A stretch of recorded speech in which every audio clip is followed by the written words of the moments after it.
Militarily Speaking, Episode 51, Institute for Veterans and Military Families, IVMF, parenthetically. Yes. This episode, we talk with two guests, Mike Bianchi, Senior Director of Education and Career Training, and Dwayne Murray, Deputy Director of the Office of Veteran and Military Affairs at Syracuse University. Our distinguished guests both have a military background.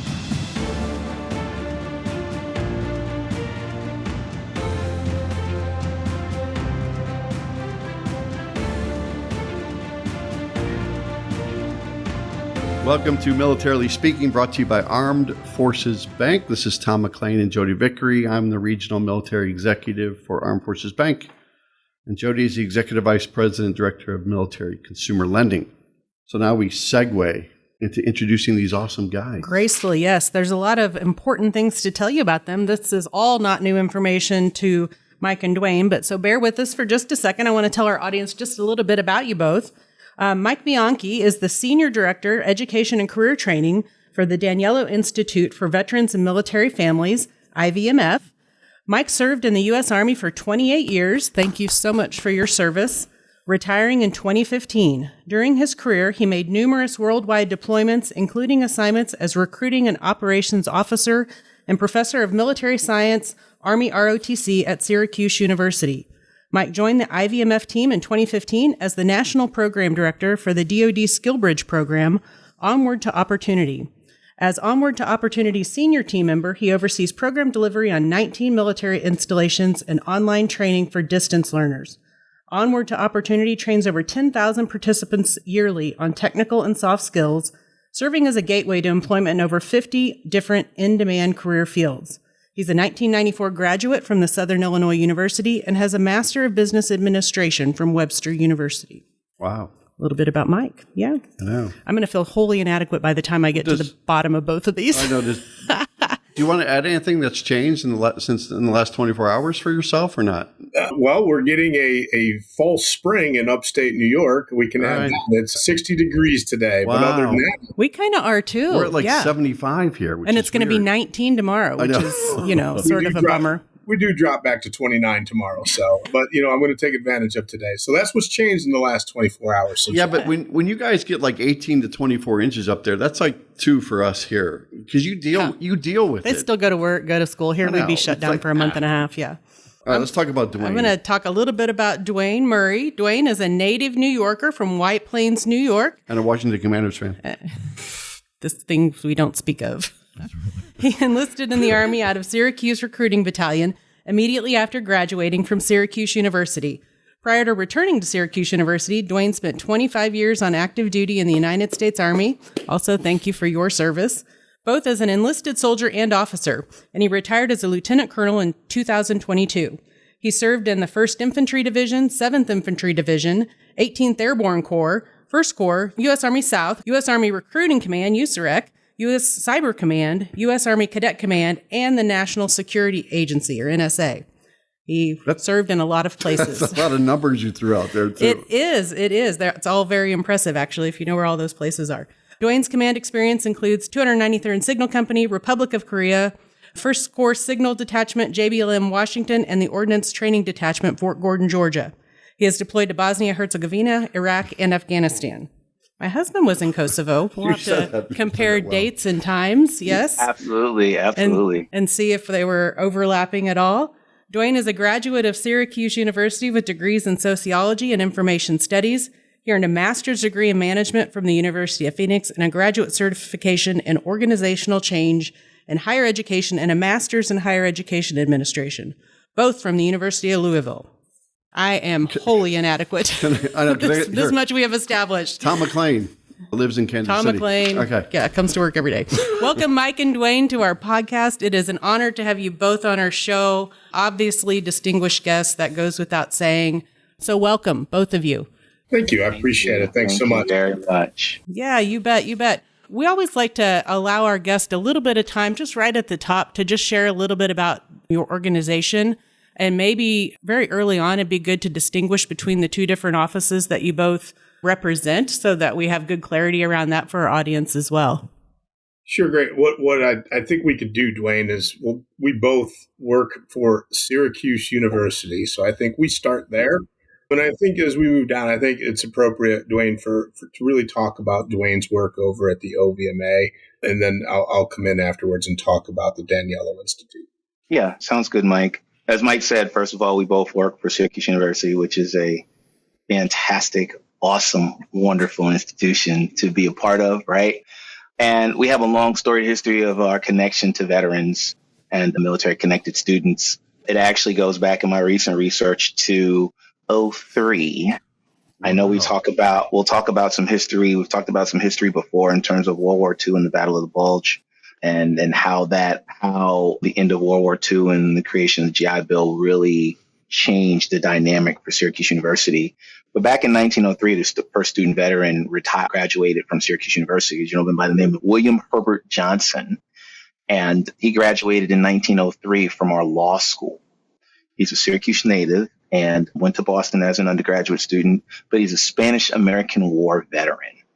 And so I think that's a very important distinction that we hold near and dear to us, that we've been on this mission connected with veterans and educating veterans for a very, very long time. Yeah, absolutely. Yeah. As we get to the mission of the Office of Veteran and Military Affairs, our quite honestly, our role is to take student veterans through the process or through the life cycle of being a Syracuse University student. So from the moment of interest, so recruiting to admissions, enrollment, matriculation, student success, which we have offices that help in all these phases and all these spaces. We have all these spaces and all these spaces to support them. Job placement. And then, if they're so inclined, we create opportunities for our alumni to bring back their time, talents, and their treasure to the university to talk about how great of an opportunity they've had here and experience they've had here. So that's kind of the Office of Veteran and Military Affairs in a nutshell. Our military connected students, that population includes veterans who've served, like myself and Mike, our ROTC, our fantastic Army and Air Force ROTCs, which have been here for quite a long time as well, some of the first in the country, to our reservists and National Guardsmen who are currently serving, but maybe on a part-time basis, and our dependents. The one cool thing about that I get to share at Syracuse University, and actually Mike gets to share it too, is both of our children are students here right now. Very nice. That's legacy, right? That's legacy. Yeah. Okay. We both have children here, and my wife is also an alum and a veteran and a retiree from our military as well, from our Army. So, you've got two people here who not only work at the university, but believe in the product so much that we want our families to share in this experience. That said, I can hand it over to you, Mike. Thanks so much, Dwayne. And as we segue into the IVMF, I'll just say that my son was stationed in Hawaii when he received his scholarship to come to Syracuse with ROTC. And everybody was shocked that he was coming back to Syracuse instead of staying in Hawaii to do that green to gold. So It's a climate change. yeah, right. And he I think he had asked himself why when he's going. But, to Dwayne's point, Syracuse is, one of the number one schools for veterans in the country. And it's really through the great work of the OVMA that is drawing that talent back to Syracuse, and for all the reasons that he mentioned. So for myself, I work over at the Institute for Veteran and Military Families. And when I say over, I mean on the other side of the hall. We share a building at the National Veterans Resource Center. You can see the beautiful campus behind Dwayne. Well, I know the viewers can't see it, but the two hosts can see it. We can see it. Yeah. We thought it was a fake background, but it's real. Yeah, it sure is. And, the university has invested in what we call the National Veterans Resource Center. So I would encourage all and any who are in the area to come visit. But the Institute was founded in 2011 by our executive director and vice chancellor for Syracuse University, Dr. Mike Haney. And it has really evolved since then to, we have over 100 staff members, and we deliver, world-class programs, research, entrepreneurship training, and collective impact model for community service delivery. Yeah. So, in a nutshell, what is housed in that building all really underpins Syracuse University's commitment to making it one of the number one places for veterans. And, we can talk a bit more about the Institute as we go down in the questions and talk about the programs and services. But that's the overview of the program or of the Institute. And it's always a pleasure to work with the OVMA folks. I see I've got a little history on the organization too, right? So Chase helped you out back there too in 2011? Sure. In 2011, our founding partner, JP Morgan Chase, worked with the executive director, Dr. Mike Haney, to invest in an information technology program called the Veterans Career Training Program, VCTP, which was well known. It was established to help train and skill service members and family members in information technology opportunities. Now, prior to that, but before the establishment of the actual institute, Dr. Haney actually was started with entrepreneurship training. So in 2007, they began running what they call Entrepreneurship Boot Camp for Veteran program there at Syracuse University. And we'll talk a bit about that as we go into the entrepreneurship programs. And to unpack all these programs, because I've got like 38 pages of all these different programs that they do that, I mean, we're not going to have enough time to cover them all, but you're hitting some great ones that we'll talk about later in this episode. But let's jump right into the programs, because you kind of teed that up, Mike, that we're going to talk about some of the wonderful programs. And we'll say the website, ivmf.syracuse.edu. We'll say that a few times so we make sure the plethora of resources that are outside on your website, our listeners can go out there whenever they want, because there's a lot out there. So talk about some of the programs that you want to highlight, Mike. Sure. Thanks. And again, at ivmf.syracuse.edu, just thought I'd throw it in there as well. It is all there, and it is comprehensive. And there's, so many different things that we really do to impact the community. It's worth visiting.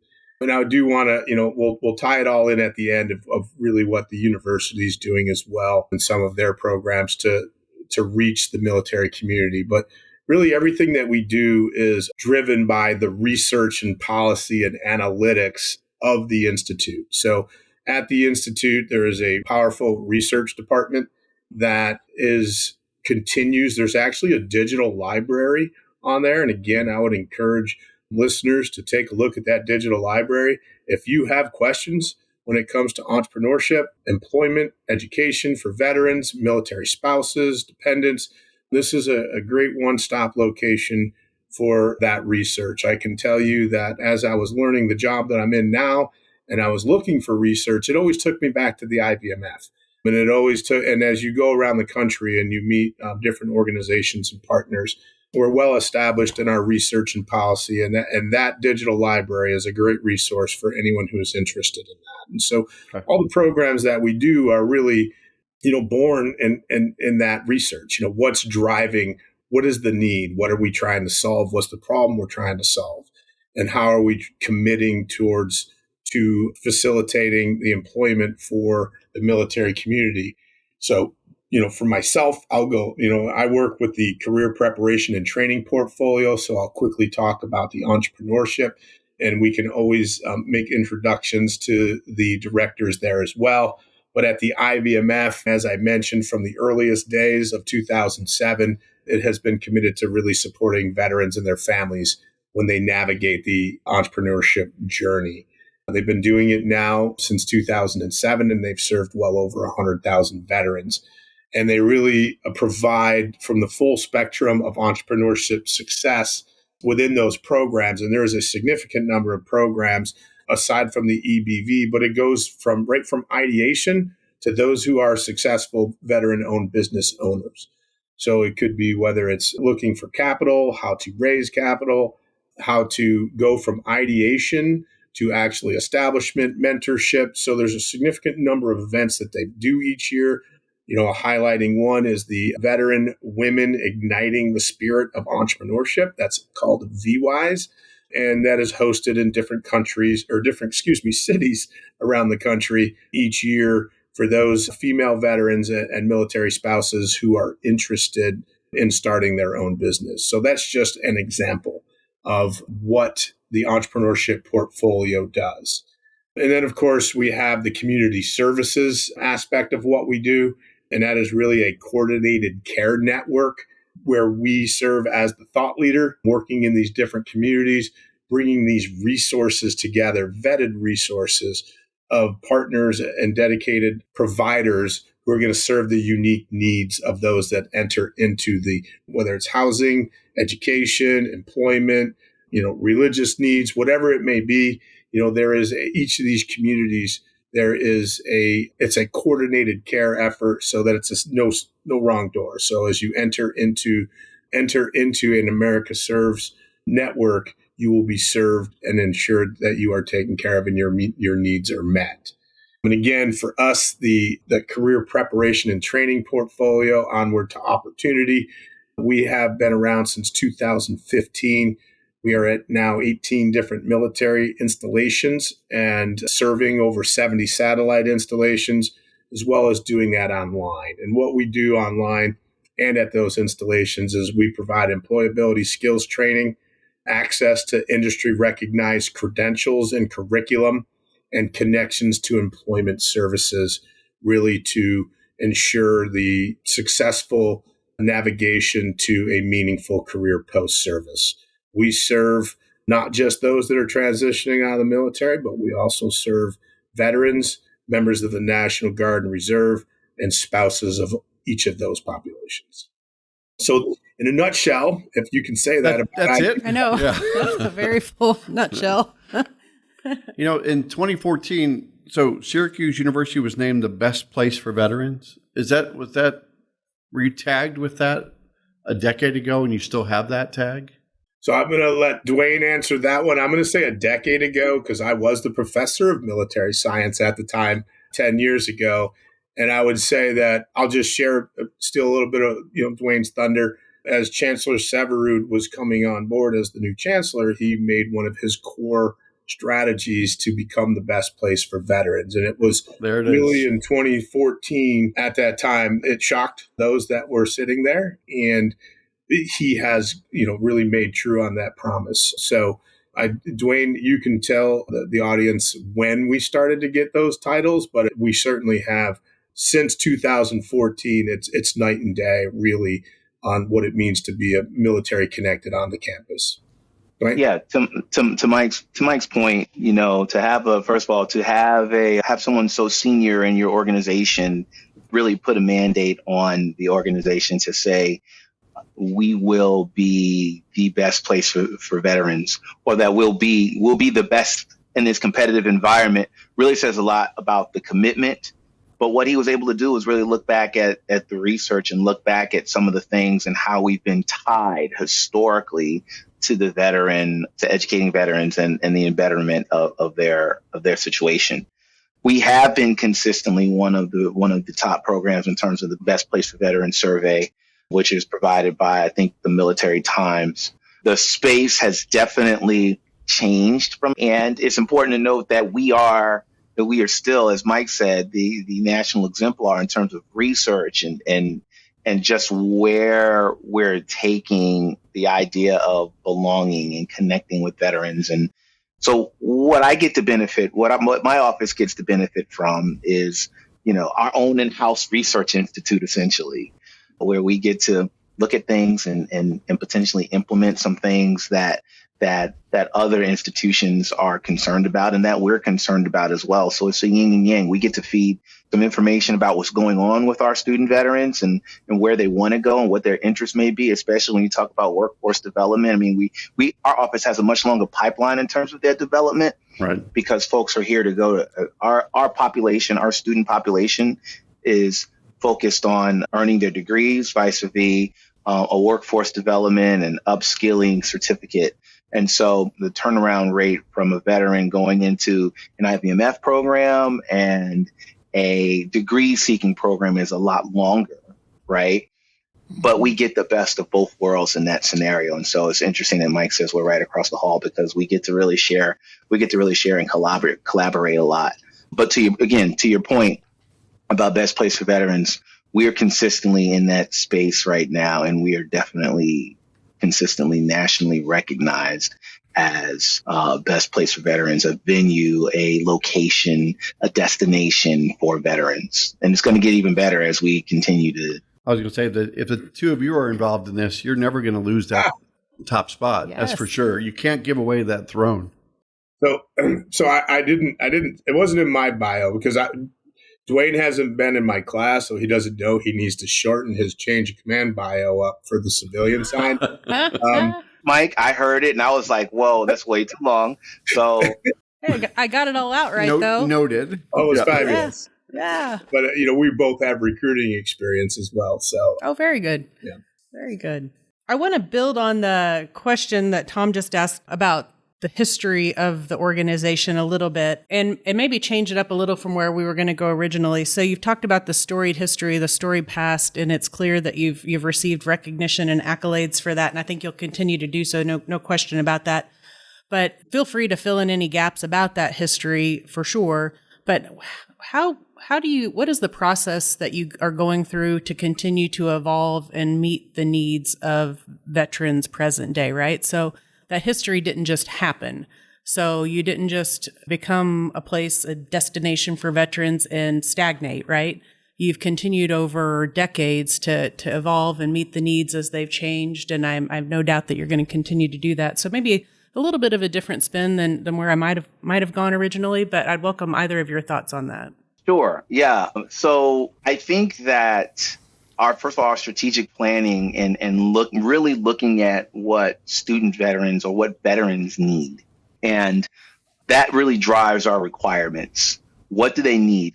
What I'll say is the veteran that is coming out of our military now is very different than the veteran that has come out of our military 5 years ago and definitely 10 years ago. Yep. When you think about the multiple deployments that a veteran may have endured prior to their separation from service since 9/11, that population is changing because the mission has changed. Mm-hmm. Our military mission has changed. Not to make this a political conversation, but our adversary has changed, right? And so if the way we have to train and prepare our soldiers for, and I say soldiers, I apologize by saying soldiers, I'm a soldier. Old habits. But the way that our service members have had to prepare for conflict has changed. And so that changes the type of veteran that you get now. Mm-hmm. And that changes what they need when they come out. It changes what, we're a highly technical force now, very reliant on technology. I don't know that was the military that I went into, even though I had a technical skill set joining the military. And so that means that our students are different too as a result. It's not a leap to say that what our student veterans need now are different than what I needed, what Mike needed, what my boss needed, who served for 33 years in the military, our executive director, Ron Novak, what he needed coming out of the military. And so I think that as we look at our strategic plan, we always have the student at heart in terms of what the student veteran needs, what we've been able to assess, and what leaders across the space may need in terms of what change of mission, where are they going to next.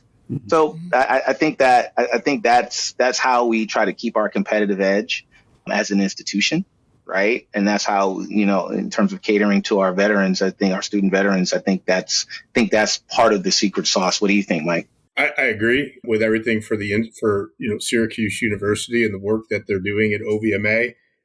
For IVMF, we look at almost 15 years now since being founded, really being thought leaders in the space, right? So we're using our research and our relationships in the veteran space and our the research being the largest part of it, but really to help inform our program delivery so that we remain relevant, we remain on top of what the veterans need and what the workforce needs, right? So we have to stay on top of the workforce needs, employer needs, the changing aspects of employment. But I think additionally to not just, the program impact that our research has, but also informing policy. So the IVMF and Syracuse University being thought leaders in the space on policy that is being written in Washington on how best to fund and deliver these programs to the military community. I appreciate So, that. so what I would say to Mike's comment is you have a two-pronged approach, right? You have, or even three-pronged approach, right? Because if you would permit me, Mike, I think Mike is saying being thought leaders in the space, informing policy, finding out what really trying to meet the needs of employers, but also, being additive from our perspective, from the OVMA's perspective, being student focused and student centered about being mindful about where our student veterans, where they're coming from. And again, as Mike says, informing where they're trying to inform where they're going as well. So I think it's a two-pronged approach. Makes sense. I appreciate that. We've been fortunate at Armed Forces Bank to be part of the Department of the Army's Training with Industry program. And you talk about what the needs are today versus what they were 2.5 or a quarter of a century ago. And, the topics today are cybersecurity and fraud and IT and accounting, just finance needs, moving money, that type of thing, that it's totally different today. But we run them through a 9-month program with us. And we love the program. Plus, we're now getting more people involved throughout the course of the year to educate currently employed by the military and those that are looking to even transition out of the military in a couple of years, but give them the tools, the skill sets, the knowledge of what it's like to be in a world like this. And it is crazy. We have a PAYS partnership with the Department of the Army. We're part of the Military Spouse Employment Partnership. We have a lot of good things that I'm learning about your two organizations as a subset of Syracuse University, but I think we're all doing good work out there, and it especially for our veterans. So it's kind of cool to share best practices with what you're doing. We can learn a lot from you as well. I think I'm up, right? So talk about your. So one of the questions. Keep you on track. One of the questions was about your military experience, right? Jodi did a great job getting every word right, talking about your history with the military, but how did that lead you to what you're doing today? Because you probably had a lot of different career paths you could have taken, but why are you here? It's a profound question. Well, I'll jump Why in. are any of us here, Tom? Yeah, that's a why are any of us here, right? We can get some philosophy going. Well, for myself, as we know and how we treat our learners, and I know how OVMA treats theirs, is every experience is unique. And it's pretty amazing that, if there's 150,000 people who leave the service this year, there's 150,000 different stories and journeys, and they're all pretty amazing. And I don't say that lightly. I mean it. And I use that often, that, talking about that aspect of military service when you are in the recruiting world and talking about the value of being military, having military service.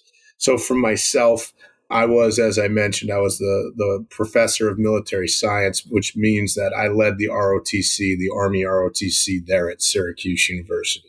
So I was responsible for the development and the leadership development of the future leaders in the United States Army. And, it was, to me, a purposeful work. It was meaningful work. It was impactful work. It was something that you could say, wow, I'm making a difference.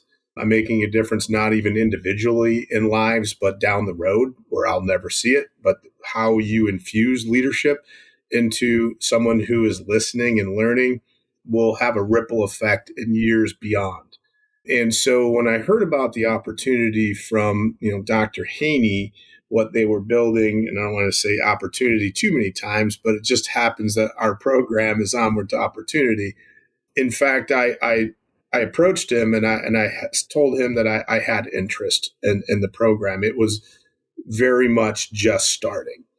And he said, okay, well, here's what it is. And he said, but I don't think that I think we're ready to start this basically now. And he said, but you're not retiring until next year.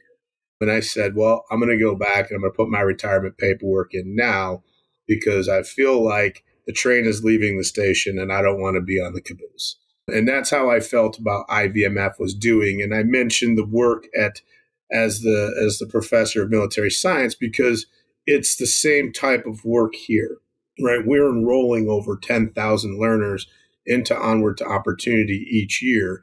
And all of our interactions with learners in the program that we build and design and how we deliver really, I put it like this to the team a few years ago. I said there was a time in my life when I had people's lives in my hands. And now there's a time where I have livelihoods. And that's equally, it is equally impactful, right? I mean, it's a different way of thinking about it, but, livelihoods and being able to sustain your family is equally powerful. And so for me, it was an easy jump, not just physically across the quad to a new building, but conceptually and what the IVMF was doing. And I apologize for probably making that too long of an answer. No, you did great. You want to add something to your side of the story, Dwayne? I'll try to be short. But, for me, the connection and the being in this work is an intersectionality of very, very personal connection to Syracuse University. I actually grew up about 4 hours from here, and I got a letter of rejection from Syracuse University on my birthday. Wow. Now, On your birthday. But he doesn't remember it or anything either, does he? Yeah. Oh, right. I don't remember it anything. It's Lord with grace. I got a letter of rejection from Syracuse University on my birthday. And that got you fired up, didn't it? It got me fired up. Got me fired up. But what I will say is I got a chance to come up here as a first generation college student. I was not a veteran or military connected student. I will say that I had some struggles here as a student initially, but I found a home and I found a sense of belonging, and I was very active on campus, and that kind of kept me going. So as a student athlete and involved in student government and involved in so many different things on campus, I had a chance to study overseas for a semester. I got a lot of exposure and a lot of different experiences. And so making the transition and the decision to join the military, Syracuse University prepared me for that, is what I will say. The next thing that I will say is very similar to what Mike said, is the very last opportunity I had to serve in the military, I had the opportunity to be a part of an Army ROTC program and be a professor of military science, as we talked before this, at Alabama A&M, which is in Huntsville, Alabama. And that formed and shaped a desire to kind of, want to be in higher education, but also want to continue that idea of selfless service, of servant leadership. And again, very similar to Mike, when an opportunity was presented to me by Vice Chancellor Haney and our executive director, Ron Novak, I basically jumped on it. And I haven't looked back. And again, it's the intersection of a personal connection. I walked these different places here a million different times as an undergraduate student, as a snot-nosed 18 to 22-year-old undergraduate student here. And I have fond memories and some not so fond memories of being on campus. But I understand what the spaces that students have walked in for so long. And it was an opportunity to just be connected, bonded to this again. And it's a full circle moment to be a first generation college student who showed up on campus sight unseen with my clothes in 3 trash bags, to turn around and have my name on the door, here and be working here at this institution. That's a cool story. So that is very cool. And what is it about college kids that travel in trash bags? My son does the same thing. My son does the same thing. Okay, yeah. They're expedient. They're fast, right? Here's this 2 a.m. infomercial. This is the rationale of the trash bag traveler. No folding required. Just grab and go. Plop and drop. This much is true. Yes. I'm expecting 2 trash bags in 2 weeks for mom laundry duty. Since we're going off script, is the next question. I'm going to talk about research. We're going to go the research arm, okay? Because we think it's fascinating. So it'd be easy to get lost in all those white papers, all that information you have, because we call them quant jocks too in the credit department or the accounting field. Quant jocks, is that what we call them here? So yes. I don't know what research. I've not heard that term ever in the history of. Well, that's why I'm here. Okay. We also learned about glasses that can actually connect to it. Yes, the 007 glasses we won't speak of. So how does your team? This may be for Mike, but how does your team take that research and make sure you translate what you learn to things that are practically applicable in the lives of veterans and military families? Because there's a lot of something going on there where there's a lot of information there, but I mean, you have to parse through it and find out facts or what's relevant today. Because Jodi brought that up earlier about to go more than 100 years and get to where you are today. What's the research tell you? Well, the hard part is, there is so much, right? And all of it is, but it is time bound. And when we started to first deliver our employment skills training, we talked about the workforce of the future. And I'm talking back in 2015, 2016, where we said, will your job be here in 20 years? It was one of our slides.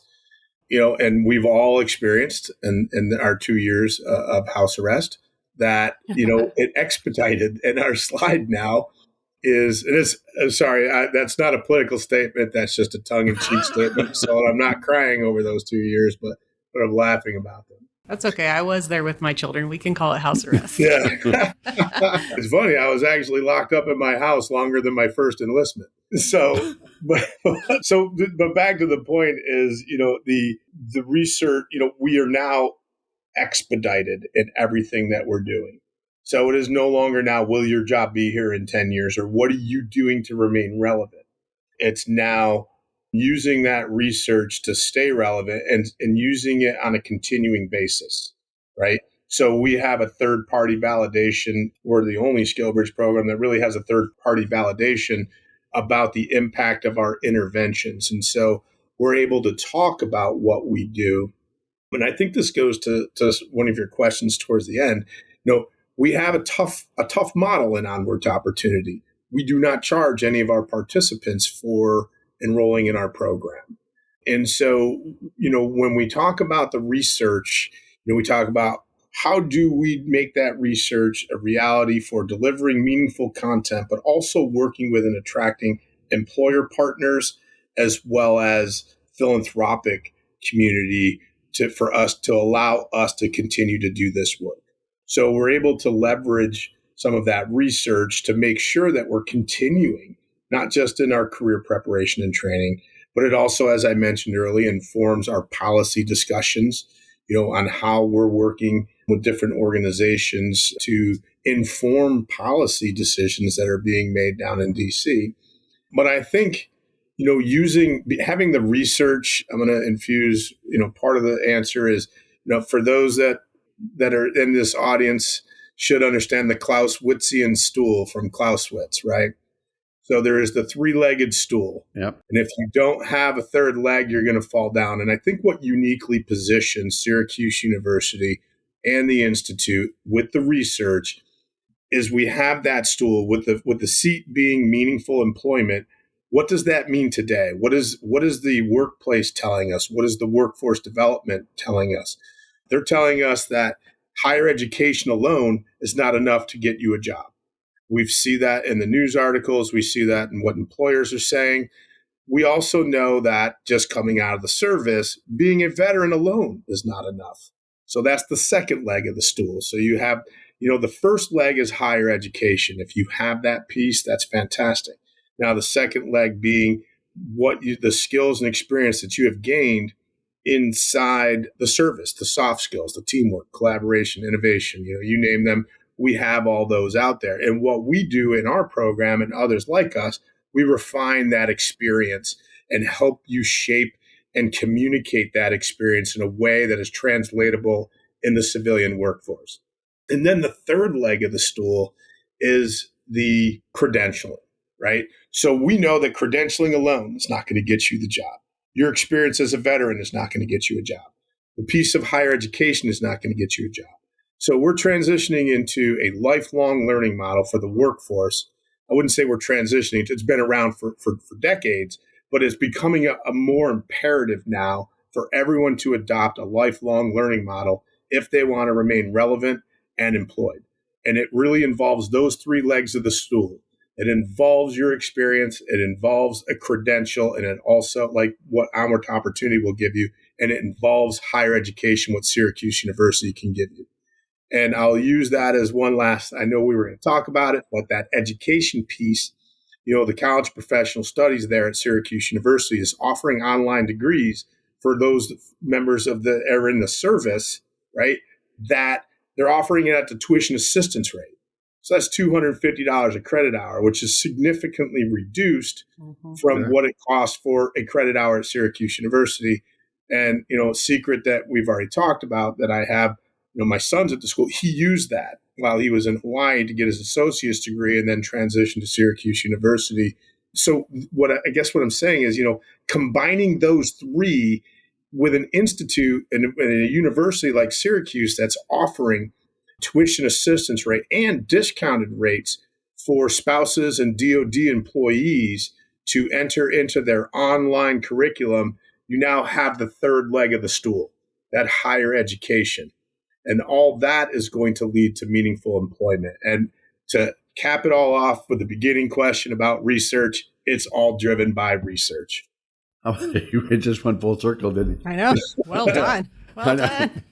Well, and so I kind of want to bring that full circle maybe back around to you, Dwayne, too. And so you talked at the beginning of this about the various pieces and the stages you help people through as they come to Syracuse University, and transition was part of that journey as well that you help folks through. So how do you dovetail with what we just heard from Mike to help in that transition process? So, as they come to you, whether that's transitioning out of service and into higher education, or when they get there and they've completed their work at Syracuse and they're transitioning into the workforce, how do you partner with what he's doing at IVMF and the OVMA?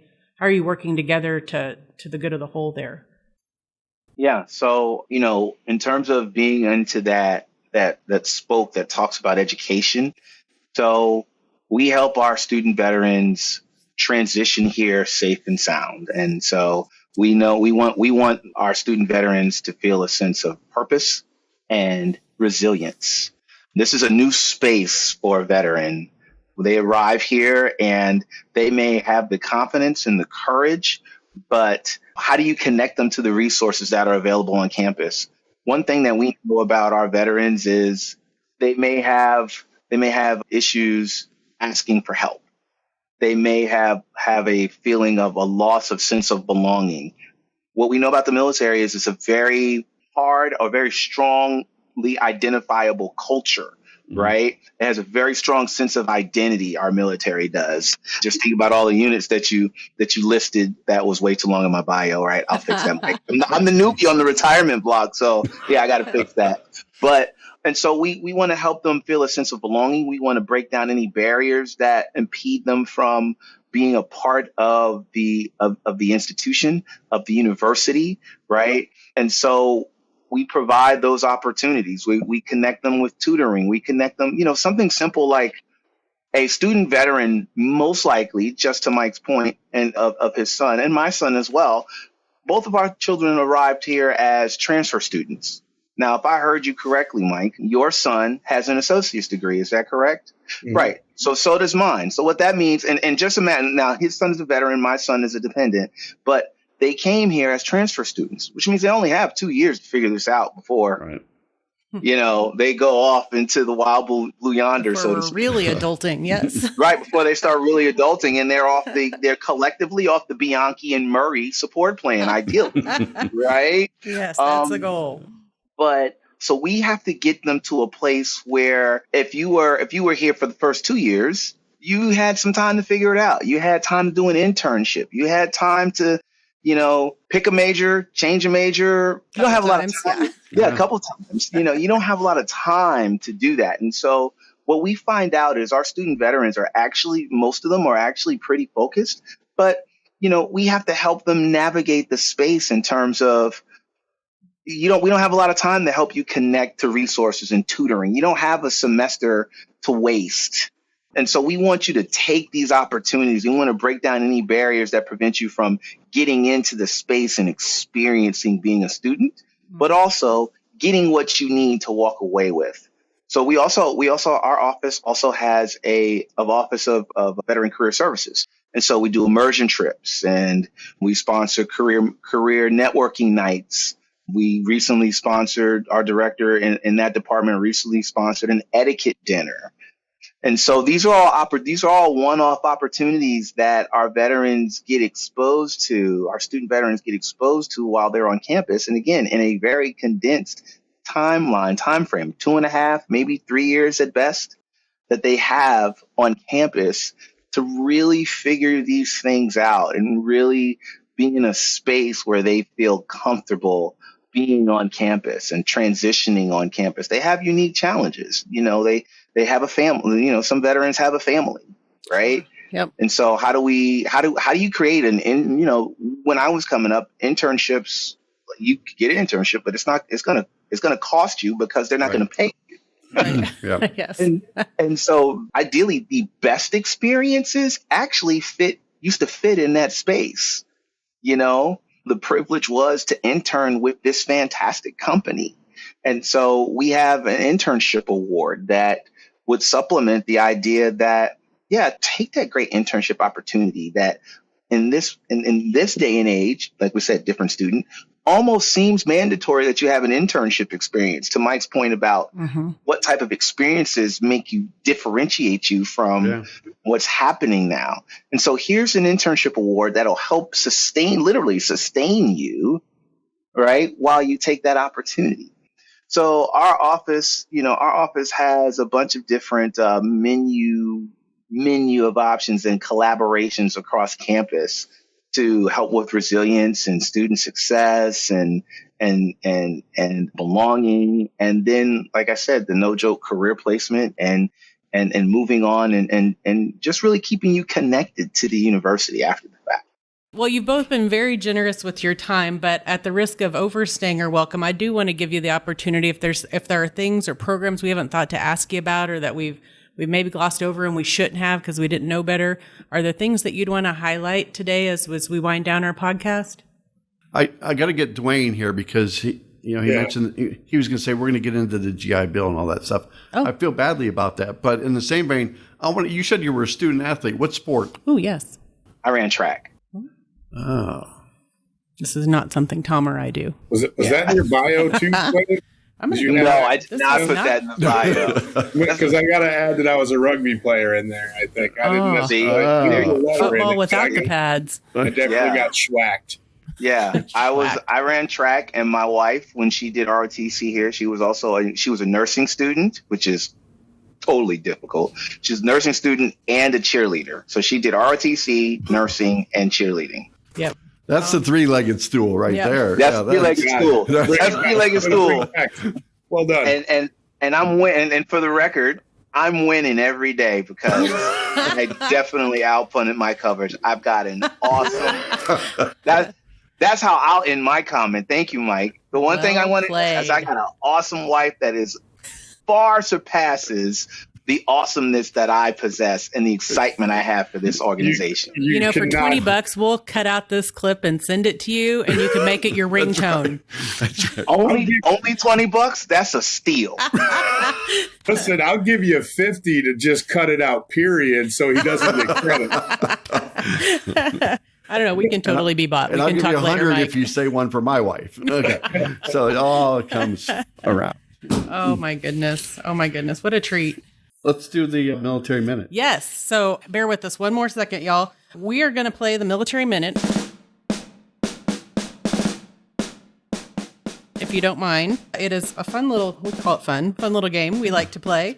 Eye of the beholder, even if it's connected to your Bluetooth. Yep. Yes, different kind of eye of the beholder. So last week's question on Military and they Minute. can answer this question. You can answer this if you know it. Which country music artist? Do we have country music fans in the house? Yes? No? Maybe? Nothing? If I get the answer yes, then yes. Right. Yeah. I don't listen to this stuff. Don't touch it. Which country music artist recorded the song Some Gave All, and what year was it released? It was a twofer. Was it Toby Keith? Who did that? No. Go. Was it Kenny Chesney? No. Go a little bit further. He's got a daughter. Mullet. He's got a daughter that's a musical artist as well. Willie Nelson. No. What's her name? Hannah Montana's dad. It's Hannah Montana's dad, right? Billy Ray Cyrus. Yes. I'm sure Miley loves the fact that heart. she's still Hannah. Yeah. Yes, Billy Ray Cyrus, 1992. So, That's the answer. Audience, if you answered that and got the name and the year right, watch for your name and you will potentially win $50 for yourself and $50 for a charity of your choice. So this week's Military Minute takes us to a question that you might have to go research on the website. We've talked about it a few times, ivmf.syracuse.edu. Yes. What is the acronym STRIVE? If you think you know, or you think you can consult the website or your friend Google. Do they both look confident? They look confident, don't they? They do. They're nodding their heads. Yeah. When you see this episode drop, comment your answer and then watch for us to, if you get the right answer, put your name out there and you could be entered to win $50 for you and $50 for a charity of your choice. It's a full circle moment. Yes. Thank you again, both Mike and Dwayne. Thank you for letting us overstay our welcome just a little bit today. It was a treat to meet you both. You're a pleasure, and to learn about... They're doing great work, too. They are. To learn about IVMF and OVMA and the good work you're doing together there at Syracuse University. And let's call this a teaser for people to want to go find out more, because there is so much more to learn about we what could these do a two guys do. multi-part series on this, I think, for sure. And if you enjoyed today's episode, go out to afbank.com and subscribe to this show. Also, make sure to rate us or leave us a comment on your favorite podcast platforms, such as Apple Podcasts or Spotify and YouTube.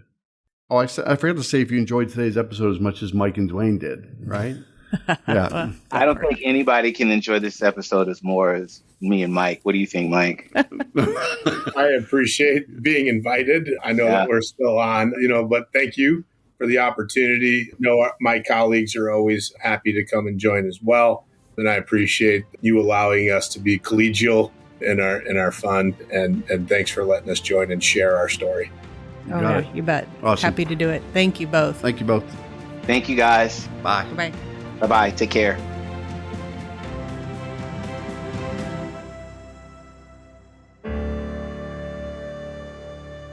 Copyright Armed Forces Bank, member FDIC, equal housing lender. All non-Armed Forces Bank owned apps, websites, company names, and product names are trademarks or registered trademarks of their respective owners. Their mention does not imply any affiliation with or endorsement by Armed Forces Bank of them or their products and services. They are merely used as examples of the many available apps, companies, and websites that offer similar services. Before using any app or website, you should carefully review the terms of use, data collection, and privacy policy. Apps may have an initial cost or in-application purchase features. This information is general in nature and is not intended to be legal, tax, or financial advice. Although Armed Forces Bank believes this information to be accurate, it cannot ensure that it could change. Statements or opinions of individuals referenced herein are their own, not Armed Forces Bank. Consult an appropriate professional concerning your specific situation and respective governing bodies for applicable laws, such as IRS.gov for current tax law. Armed Forces Bank, the Armed Forces Bank logo, and the Militarily Speaking logo are registered trademarks of Armed Forces Bank.